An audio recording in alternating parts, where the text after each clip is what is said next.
Fan Expo Vancouver wrapped up, and while there were like a lot of reunions happening, there were like a few surprisingly interesting moments when I actually went to the expo this year. So it happened during like a family day weekend slash Valentine's Day, where apparently, of course, it was mainly sunny when I went to the American Convention Center for this year's expo, and apparently somehow it had like a different layout than from like the past years that I went to, where and this is actually because some of the panels that were at the expo this year were being ticketed, including of course with the various panels with the Hobbits, and also one with apparently with Smallville's Tom Welling as well too. So because of that, apparently now like the ticketing area, which usually would be like in on the convention floor before you go inside the actual expo, apparently is now in like the main floor of the convention center. To get there, you have to like walk through like various corridors in the convention center, and then you go through the usual process of getting your pass, and also get your strap for like the for your pass, and then you apparently you'll usually would probably like see like the main stage in front of you, but actually, no, for the expo this year, apparently now kind of curtained, and like you have to but also the first thing you actually see in there is actually the food area, which is usually in like the middle of the convention floor, but somehow actually it's been the first thing you kind of go see when you go inside, and then there's the main stage, which actually is now, instead of going like upwards, and now it goes to like the the right side of the convention floor, and then and of course, because of the Hobbits kind of coming to the expo to celebrate the 25th anniversary of the Lord of the Rings film series, apparently there was an activity during the throughout the weekend, which involves a quest where you would have to find things around the expo floor, and of course based on the first clue you kind of see, apparently you have to find the Shire, which is actually nearby the the autograph area, where apparently all the for Elijah and Wood and Dominic Mahagan and Sean Austin and Billy Boyd would be there kind of signing autographs too, and also taking pictures, and also doing the VIP experiences as well too. And also very close by to the main stage too, where they and of course I actually did see their panel, which I actually had to pay a bit of money to go to get one of the early access seats, which actually we'll get to that later and apparently in a moment. So with the autograph area, apparently it was a bit slightly longer than compared to past years, and apparently, so of course there was the area where everyone that's related to the Lord of the Rings was in. There was also an area where where the Cullens apparently are in, and there's another area where if you have various actors and actresses in that area over there, and then also there's one area for the Harry Potter gang, and there's also an area for all the anime and animation voice actors. And then there was also the area for gaming, and also everyone related to the Team and Ninja shows, which apparently they also had their reunion, celebrating the 35th anniversary of the first film in the film series being released. And apparently in their booths, apparently they have maybe the type of things you'd probably see in a handshake event, where they would show various items related to the person, which apparently one of the people that apparently played one of the turtles in the film series apparently had a lot of maybe items on his table, so you can probably see when you go inside his booth. And then also apparently was still crowded around the marketplace, but you still have all the usual kind of main stage you would see at the expo, the Star Wars booths, and also probably the Ghostbusters were there, and even the contraptions are kind of back too, except they kind of put some new contraptions there, but it has a kind of similar design like the one that I probably saw in the past years when I went to the expo. And the main booth of the expo this year was apparently the eBay Live booth, which apparently it's finally available in Canada. And during the weekend, and also when you go to the expo, apparently they'll give you a wristband where you can actually wear. And then if a specific colored light apparently blinks on the wristband, that means that something happens. That either that they're about to do a show at the booth, or they're doing a draw, or a few of celebrity sightings might be at the booth, which apparently some of the Hobbits apparently went to the booth at one point in the weekend, which and that was expected, because at first, they might go around the expo floor too, at least. So on like day one, apparently the first thing I did was actually go to the BCT Anime Club, which they're back after not being there last year. Although, I mean, you probably know I did like a story about the club during like the first year I went to the expo, apparently like 2 years ago. And apparently the people at the booth there apparently saw my little story on that on the BCT News website, so they might be kind of be aware of me in a sense. And then we kind of like talked about anime for a bit, including probably also a busy time for anime right now, which apparently with all the some of the biggest shows apparently airing at the same time. And of course, one of the voice actors that apparently was in attendance at the expo this year, which it's the guest that I'm probably very excited to see at the expo. Well, she's there too, which I'll get to in about a moment. But apparently, and then apparently they talked about how the anime club is doing, and also like things they have been doing, and then after that, saw a bit of some of the SFU anime club's booth, where apparently they had this area where they have like a toy capsule vending machine where you can try to get a sticker from the one that they actually made, and this is actually the sticker I got from the capsule I got, which is looks very great actually, yeah. And then so apparently during like the entire like weekend, apparently while there probably went to like fewer panels than like the past 2 years, apparently I went to like a panel like almost every hour, and then apparently as well too like although there did still learn a lot of things from those panels, and also heard a lot of interesting stories about their work, and also like probably stories of meeting some famous legends during their careers, and yeah, and also like apparently during like some of the panels, apparently various like cosplayers and also various characters apparently went around the expo floor, which will, especially from a certain franchise, which I'll probably get to when we get to specific panels. But so the first panel I actually went to was actually a panel with some of the people that are in the Twilight film series. Of course, most of the Cullen family, including of course probably Ashley Green, who plays like my favorite character in like of everyone in like the Twilight film series, Alice, which and then you also had like they had told a lot of stories about like making the films in like right now like in the Lower Mainland. Apparently, I mean like if you see the films, you'll probably recognize some Vancouver like landmarks in them. But apparently also in the panels too, they apparently told stories about working in Vancouver, and also like shouting out to various places in Vancouver too, which yeah, because of course we're kind of like Hollywood North in a sense. And they told a few interesting stories, including like them like have to eat like cold chips to kind of make them look like their characters when they're like during one scene in the film series when they're like in the water. And then they also told a story about like trying not to get seen by the paparazzi, and also like them on their breaks apparently would play the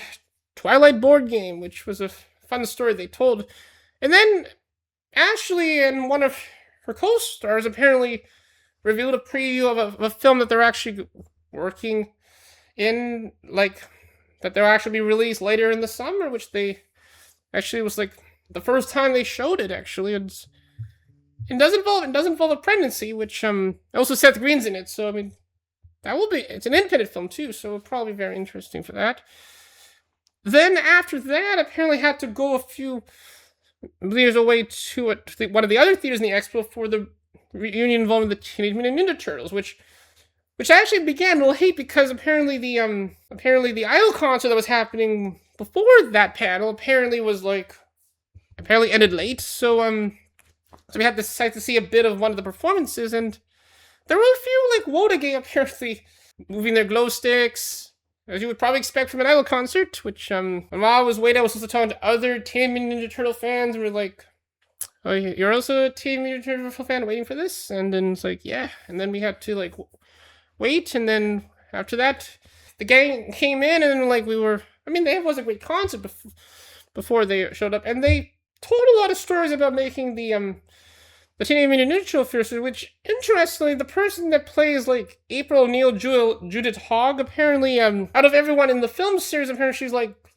the one that apparently didn't know anything about the Teenage Mutant Ninja Turtles before,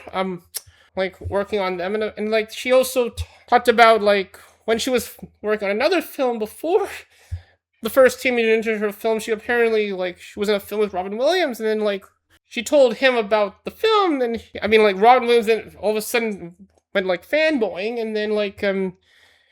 he's like he gave him some advice on like what to do in making that film, and then the rest is history. No, Robin Williams could have been in the Teenage Mutant Ninja Turtle film series, but I mean, like at least the films that we have apparently are probably classics in a way, and like with everyone else in the film series, it kind of varies. I mean, they might have some knowledge of it to various aspects, but I mean, like it's great, and they all do kind of agree that they probably didn't like the third film in the film series, which is starting to get a bit of some reappreciation, which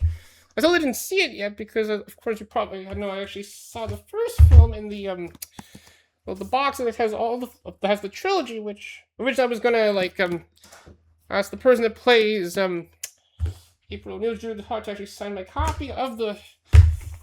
box set, but apparently I decided to actually get an autograph of another person at the expo, which I'll get to later. But then they also talked about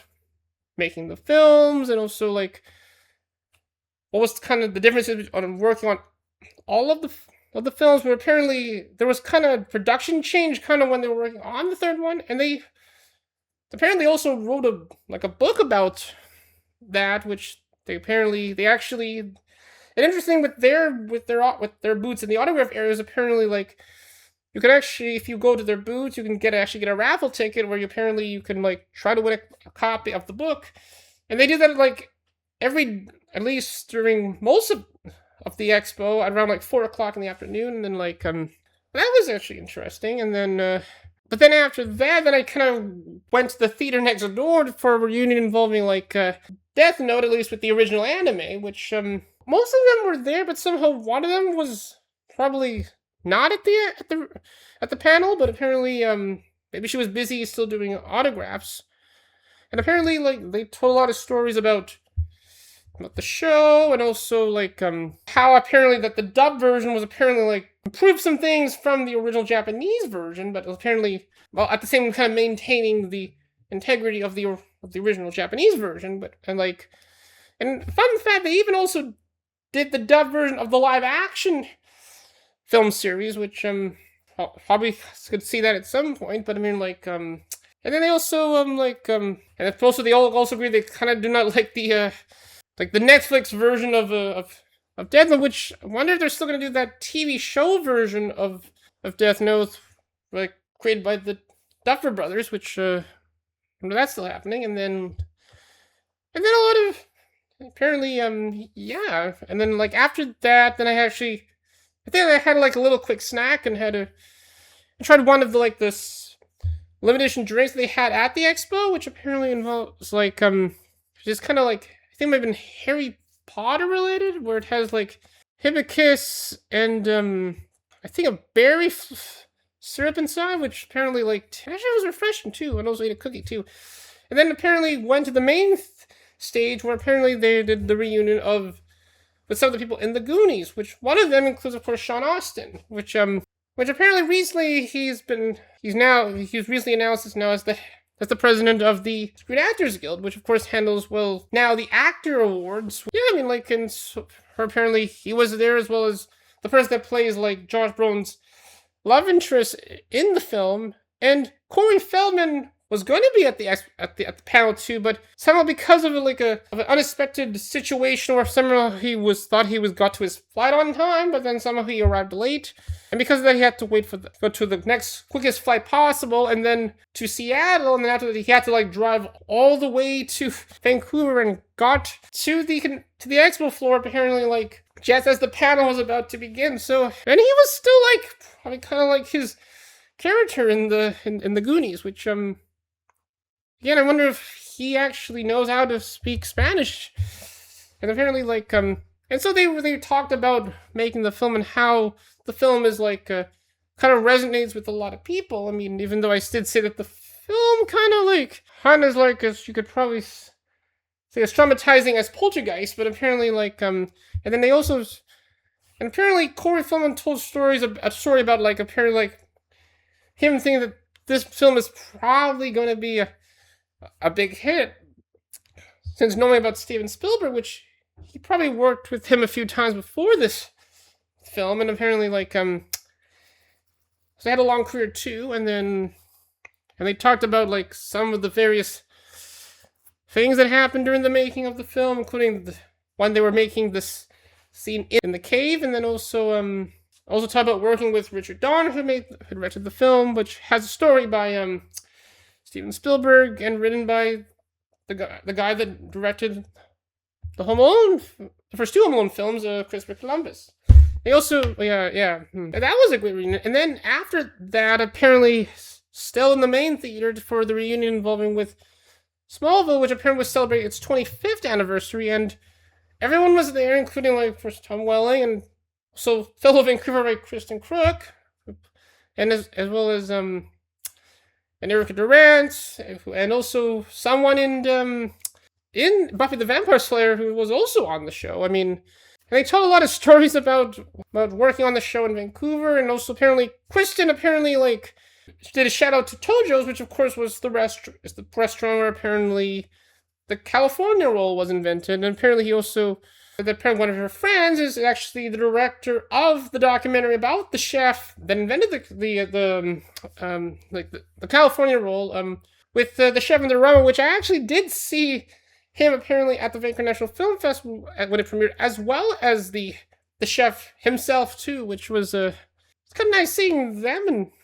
person. And actually, it's a really weird documentary. It's a TELUS documentary by the chance.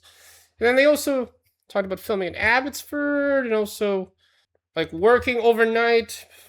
And then apparently like Tom Welling apparently had to like, he actually rests in the day and then he kind of works in the evening, which I mean might be the same thing with everyone else too, but apparently like that was fun. And then apparently they had to go back to one of the theaters that I explained earlier for probably an unexpected panel I actually was gonna go see, which originally at that time was gonna go. There was gonna be a panel with the person that is in Stranger Things that plays,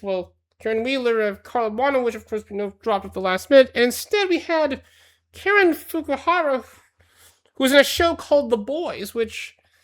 in the show she plays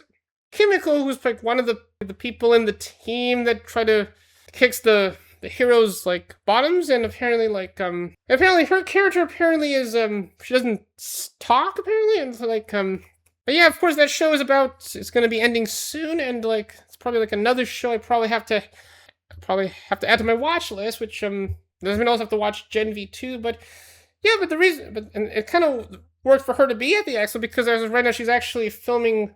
a spin-off of The Rookie with The Rookie North, where apparently the show takes place in Seattle, which of course any things that take place in Seattle are filmed here in a sense, but also it's her first time kind of coming to Vancouver, which the moderator at the panel, which was Tor Dachau, which probably know him for a very long time, and also a former film critic at Breakfast Television in our area. Apparently, he kind of gave her advice about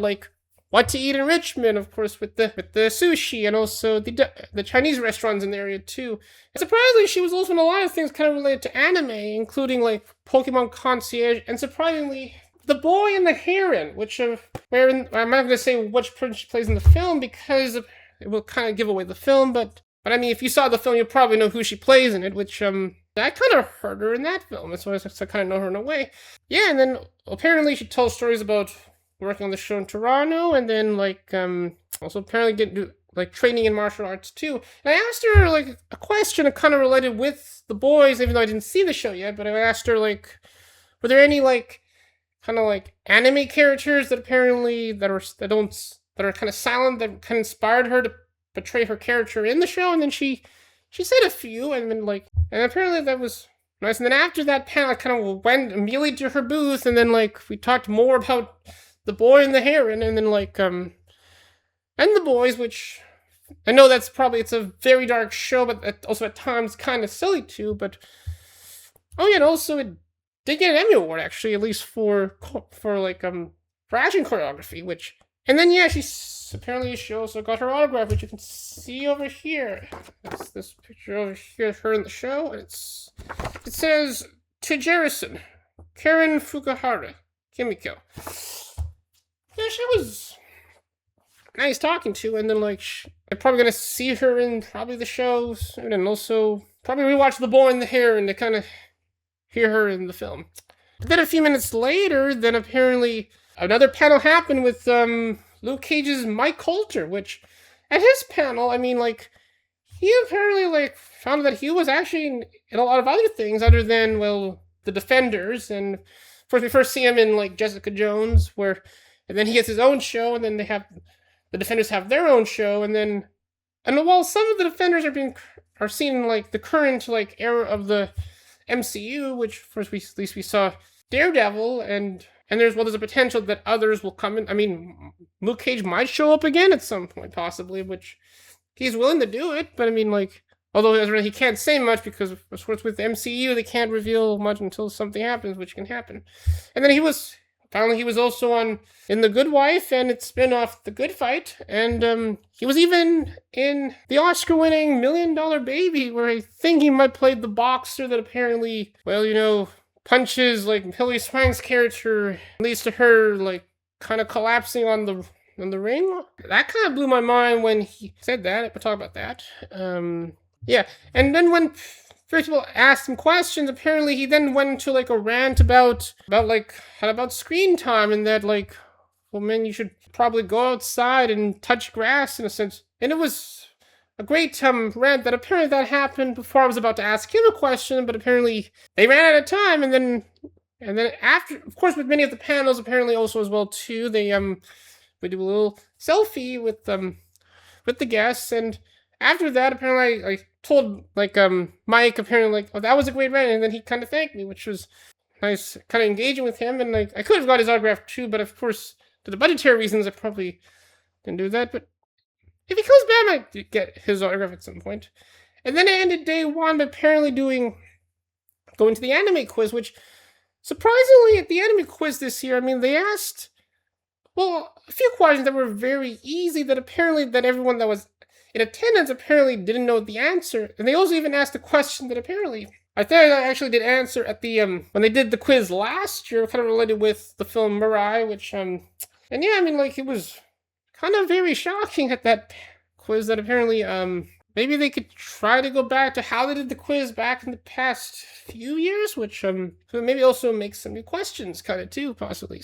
And that was like, well, the first day of the expo, and also that was happening on Valentine's Day, so apparently it was kind of like a little, it's kind of like if Karen was kind of my Valentine's on like on that day. So then the next day, day two, apparently probably arrived a few minutes late, but apparently got inside just before apparently like the first as a few minutes into the first panel I went to, which apparently involves some of the people in the Harry Potter film series, and they told a lot of stories about working on the films, and also how the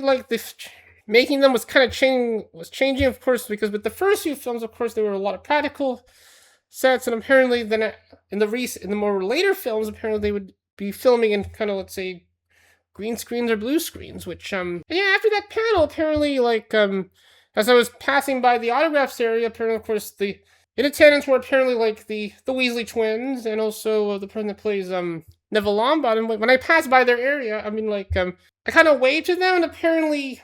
Oliver Phelps apparently waved at me back. So apparently one of the Weasley twins apparently waved at me back, which was kind of nice. Then after that, after going around the marketplace again, and then apparently like I went to a panel involving Peggy, which plays Dogpool and Deadpool and Wolverine, and not only she was there, but also her owners were there to kind of like talk about how Peggy got the role, which apparently Peggy went viral through social media until like Ryan Reynolds discovered Peggy, and then somehow they decided to put her in the film and playing Dogpool, and then her owners apparently like kind of like got, as well as some of their relatives apparently got to see her in action filming the film for a bit, but most of the time they weren't able to see that until the actual film was released. And of course Dogpool was great in the film, and then like, but as of right now, apparently like right now they're apparently kind of doing their own animation project where they're kind of making a series of like probably of like Instagram shorts about where involves like Peggy and one of the owner's children, I think, actually, and then And during that Q&A, apparently asked all of them, apparently, like, while they can't say what's next for Dogpool in the MCU, I mean, do you think that he'll probably show up? He'll probably show up again, and then like they said they hope so. I mean, like, although right now they're kind of mainly focusing on their like independent project at the point. And also at the expo, while in the autograph area, apparently instead of getting an autograph, you get a dog print autograph, which plus the proceeds from the sale of those dog prints will go towards the BC which actually they did go to the BC for to promote animals. And then after that I apparently just saw a bit of like Dominic Mahagan's panel where not only he's in the Lord of the Rings film series, but also he's in Lost, where he plays Charlie, which we know is the drug addict rocker. And then like remember that episode in the first season where he talks about his meds, and then he was asked like a few questions about like the show, and also like about what he thought about the last episode of the show, which apparently somebody doesn't watch his own work, but apparently interesting. And then after that, I kind of went back to the to the theater. I went for the Dogpool panel, for a panel involving various anime voice actors talking about their careers and like kind of the differences of dubbing anime back in the day than to today, where apparently when anime was starting to get be seen in North America, apparently they would have to record the audios on tapes, and then how they mix it was, of course, through the old-fashioned analog way. Well, today now you can actually just record and then adjust the audio on the to make sure it fits with the voices, and also they have to match the flash, which of course is the thing with dubbing too. And some of the people in that panel includes like the person that plays Naruto and Naruto, as well as some of the people in Death Note, and also Sonny Strait, who apparently he has his own panel on the next day, which asked him a question during his panel. But for the panel with all of them, I kind of asked them like if they kind of like worked with the original Japanese voice actors on the shows that they dubbed, which for something that they're doing with Demon Slayer, and they said they didn't, but I mean but then they kind of told some stories about were they able to kind of hear the original audio while they were recording the dub version, and apparently the person that played Naruto apparently kind of did one approach during that time, and apparently and also apparently since these voice actors apparently are kind of like veterans in their field, that apparently someone ranted about a lot of things and also made a lot of jokes related to President Donald Trump, and even made a reference to the Epstein list too. And then apparently I think in the same theater, then I went to another panel related to anime, which and apparently while this panel was happening, apparently a few characters from Star Wars apparently passed by, and then and apparently the various people in the Empire, including Darth Vader, passed by, and then we kind of were looking at that while the panel was happening, and well, here's a bit of what happened during that moment. Here, that because Funimation had distribution and then moved the project down to Texas, so if I went to the local record store, which is a whole different panel, to get a DVD of Dragon Ball Z, it was the Funimation cast because they had all the distribution. So where do I find no one in Dragon Ball Z? What was that? Here, there's a several. Oh, I thought that was maybe okay. I don't know what they're saying. Okay. Having an open. They've got something important to say. Does anyone know what they're saying? One way out. What does it mean? So after the panel, after a little quick break, then we actually went to a panel involving Melody Rodock, which is the guest that I'm probably very excited to see at the Expo. She did 2 panels apparently at the Expo. The one I'm actually talking about right now apparently involves her in Fairy Tale, where she plays a character I actually didn't see in the show yet. I mean, although she's also in the revival of the 100-Year Quest, she plays Yukino in the show, but when I actually saw her booth earlier, apparently found that she was in a lot of other things too, including she was also apparently in Spy Family, at least in an episode episode in last season where apparently she plays the kind of the receptionist in the cruise ship. I think at the daycare, I think, or the cruise ship in general. Of course, but most of that season where apparently where Yor does the mission at the cruise, and then the kind of the rest of the family comes in, and then yeah. So then apparently and then a lot of people ask her questions. Well, not just about fairy tale, but her other works. But of course, I mean, the other panel she does, which is kind of related with Frieren, apparently, that happens the next day, which I'll get to in a moment. In this panel, I actually asked her what some of her favorite characters in fairy tale. I mean, and she said one of them was Lucy, of course, one of the main characters in the show. Which and then she kind of told some personal stories about her career, including apparently when she was, and actually, well, I mean, she does say this in both the panels she did, where while she was working on Frieren, apparently, she began working on it just when her cat passed away, and also a friend of hers passed away too, and it kind of developed her character, and plus they also apparently talked about kind of dubbing anime, and also told a lot of things that kind of related about Crunchyroll, and which we kind of look at, which is of course a lot of interesting stories from that. And then after that, and then apparently there was a long break during this time where apparently the next thing I was going to go to was the reunion with the Hobbits, where originally it was only going to happen on day 2, but apparently due to popular demand, they also did it the day earlier. And of course with the 2 different panels, apparently that it's going to be an entirely different show, which but to get inside this the stage, apparently depending on what ticket you got, apparently you would have to you land at a specific line where of course there's 3 types of seats, where there's the gold seats, which also include VIP seats, I think, or maybe the VIPs will come in after the rest of the seats come in, because they're for sure they'll sit at the very front, but they also have to do their VIP experiences. And then there's the silver seats, which is the line that I was in, and then after that the general admission seats, apparently they're separate lines, and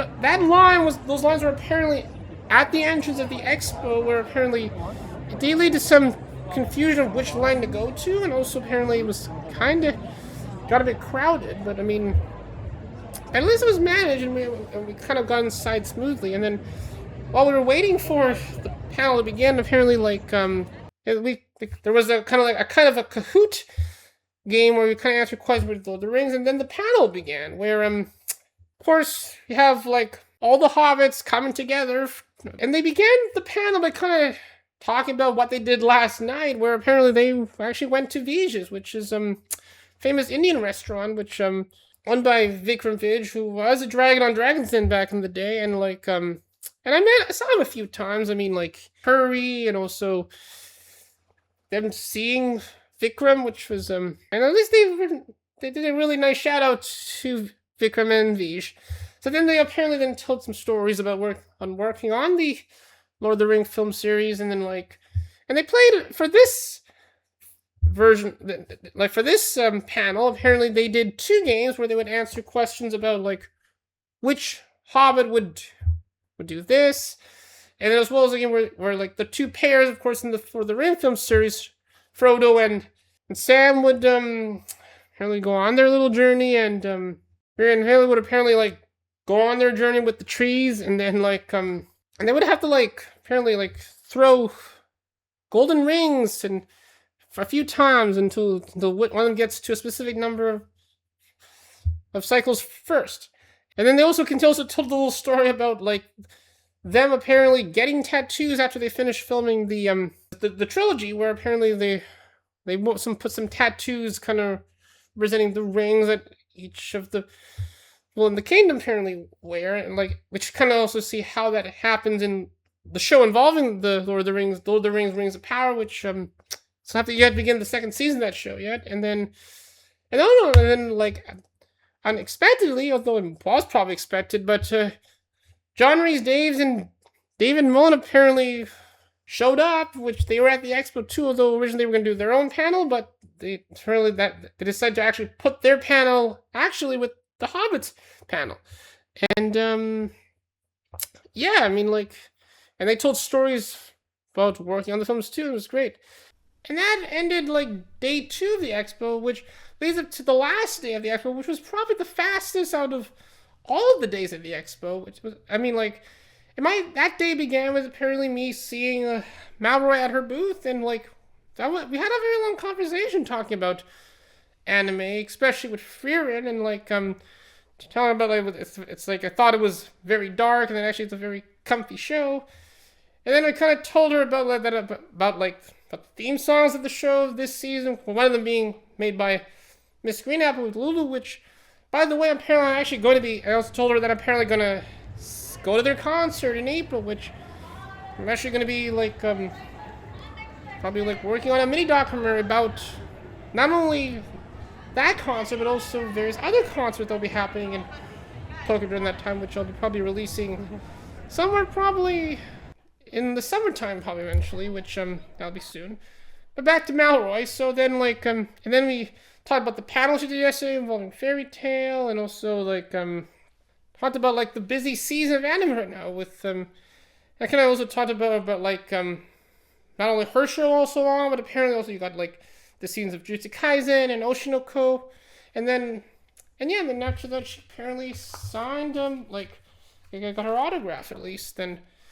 this is the one she gave to me. It says, to Jerison, Mo Erotic, Frieren. And this is a picture of actually a Frieren during, like,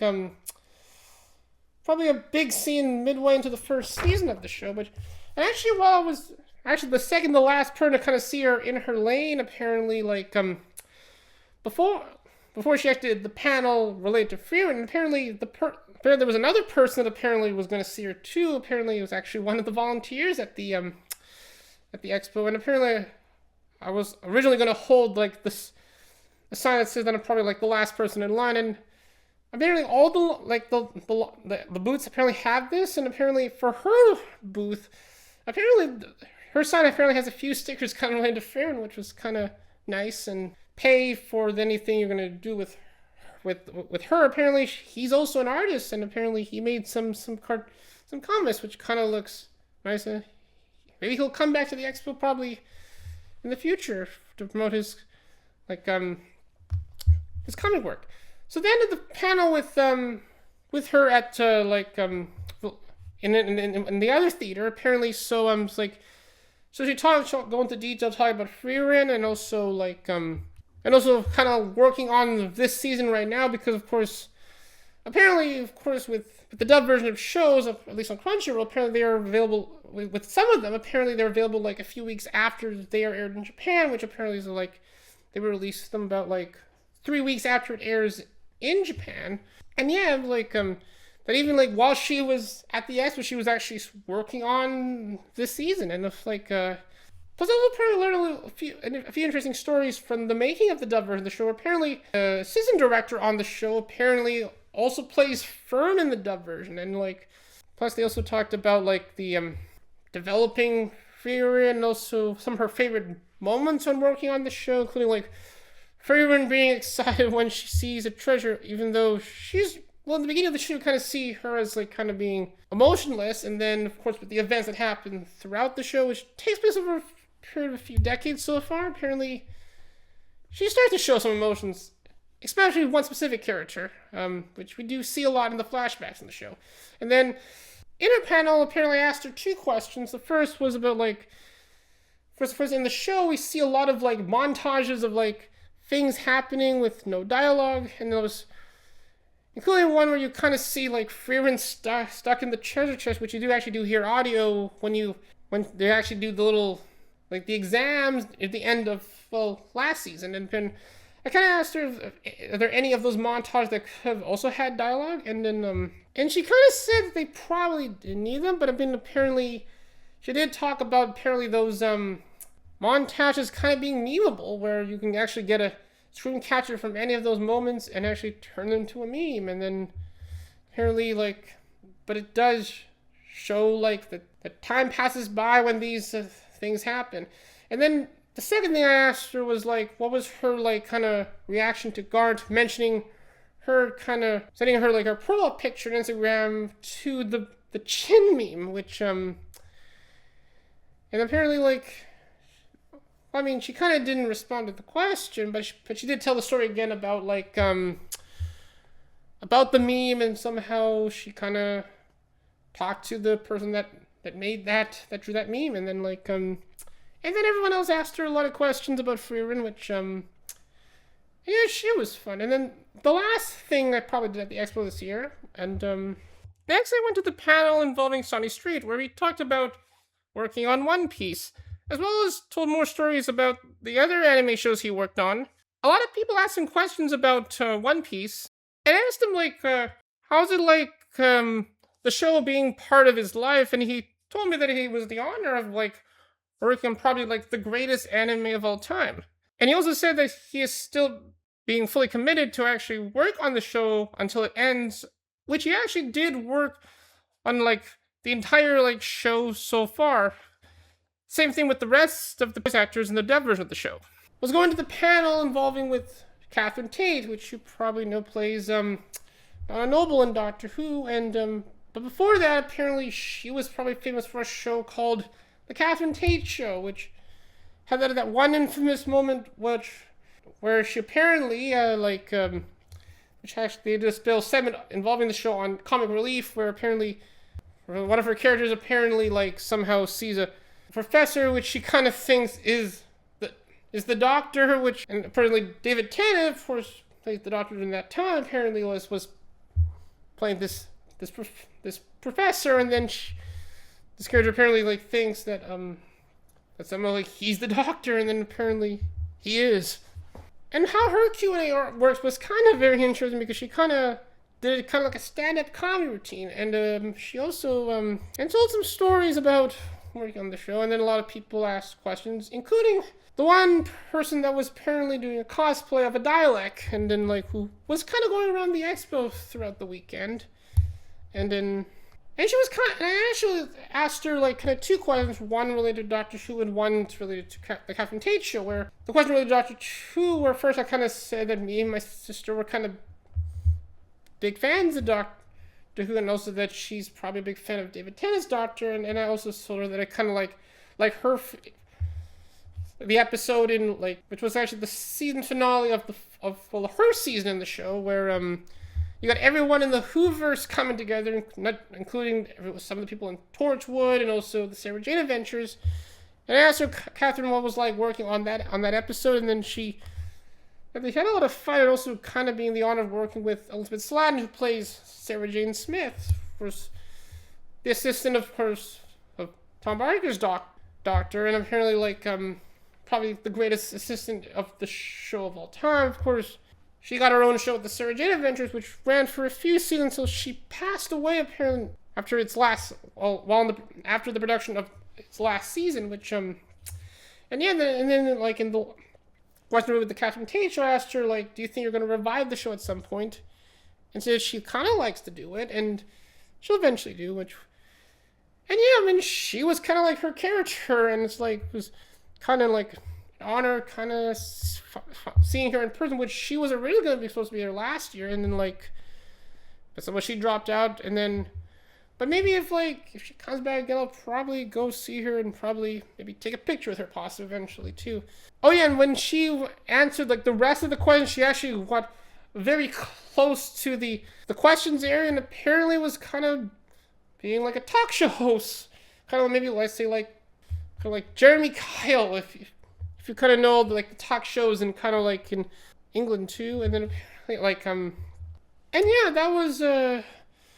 all what happened at Fan Expo Vancouver this year, which ended on Family Day, and yeah, I mean, it was